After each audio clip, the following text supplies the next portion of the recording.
દાહોદ જિલ્લાના લીંબડી પોલીસ સ્ટેશને cyber crime સામે મોટી કાર્યવાહી કરતા ઇન્સ્ટાગ્રામ પર ખોટું એકાઉન્ટ બનાવી યુવતીના ફોટા મૂકી તેના પર બીભત્સ લખાણ લખી વાયરલ કરનાર આરોપીની વડોદરાથી ઝડપી પાડ્યો છે. આ અન્વયે લીંબડી પોલીસ સ્ટેશન ખાતે ગુનો ભારતીય ન્યાય સંહિતાની વિવિધ કલમ મુજબ નોંધાયો હતો.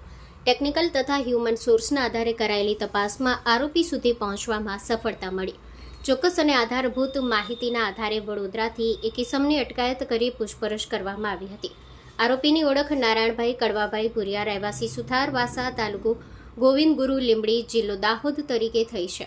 પૂછપરછ દરમિયાન આરોપીએ ભોગ બનનાર યુવતીની ઇજ્જતને હાનિ પહોંચાડવાના ઈરાદે તેના નામે ખોટું ઇન્સ્ટાગ્રામ એકાઉન્ટ બનાવી તેને યુવતીના ફોટા પોસ્ટ કરી અશ્લીલ ભાષાનો ઉપયોગ કર્યો હોવાની કબૂલાત કરી છે.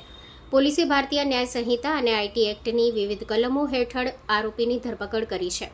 આરોપી કોઈ ફેક આઈડી બનાવી ગેંગ સાથે સંકળાયેલો છે કે કેમ તેમજ તેના સંપર્કમાં અન્ય લોકો પણ આવા ગુનામાં સામેલ છે કે નહીં તે દિશામાં તપાસ ચાલુ છે. આરોપીએ પોતે અભણ હોવાનું અને યુટ્યુબ વિડીયો જોઈને મોબાઈલ ચલાવવાનું તેમજ ફેસબુક ઇન્સ્ટાગ્રામ પર ખોટા એકાઉન્ટ બનાવવાની રીતો શીખી હોવાનું પણ કબૂલ્યું છે. હાલ લીંબડી પોલીસ દ્વારા આરોપીએ યુટ્યુબ પરથી ફેક આઈડી બનાવવાની માહિતી કોની પાસેથી મેળવી, તેણે અન્ય કેટલા ખોટા એકાઉન્ટ બનાવ્યા અને કેટલા લોકોને બદનામ કર્યા તે સહિતના મુદ્દા પર તપાસ ચાલી રહી છે. Story report by Krunal Chauhan.